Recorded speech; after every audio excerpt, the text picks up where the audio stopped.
السلام عليكم اللي كيف صباح الخير، نهاركم مبروك، ان شاء الله تكونوا لاباس عليكم.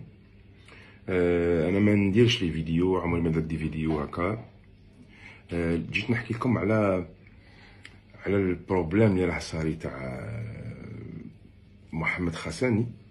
باسكو انا في واحد ليميسيون هدرت، قلت باللي كاين واحد الابي في ليميسيون تاع راك في تحريات. قلت بالابي، قلت له كاين انسان اللي يدعى باللي فنان وكان يسب الوالده تاعو، كان يضرب امه كاع. وانا ما قلتش الاسم، ما قلتش خاساني ولا محمد نعرفه. محمد انا ولد الدار.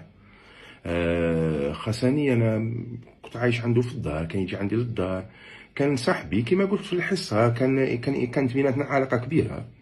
ومن بعد قلت كل واحد وين راح اختار طريق، وربي يسهل على كل انسان.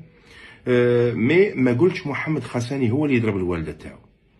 محمد خاساني واحد يشهد في الخير، كان انسان طيب مع عائلته، طيب مع الناس كاع. الناس يروحوا عنده للدار يحتاجوا يمد لهم. هذه بشوفت عيني وانا حاضر في هاد الصوالح. مي ما قلتش محمد خاساني مشي تحت الصوالح.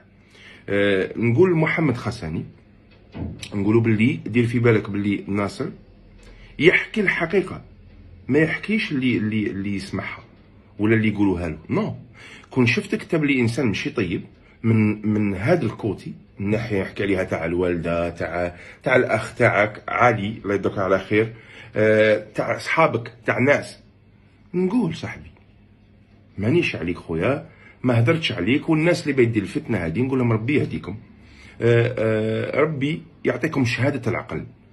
وهذا اللي يدير الفتنه يعرفوا شكون هذا اللي كان يعاير امه ويضرب امه. باسكو ما صابش من يروح دار دمرها عند محمد خاساني. نقولوا باللي لا، محمد خاساني اطيب منك وانظف منك وشريف عليك من جيت هذه الناحيه. ما قلتش من جيت هذه الناحيه بلي الناحيه الاخرى ماشي مليح. نو، كان بيناتنا خلاف وصاي. محمد خويا نقول لك سامحني، اني ما حكيتش عليك خويا، الله يسترك. سلام.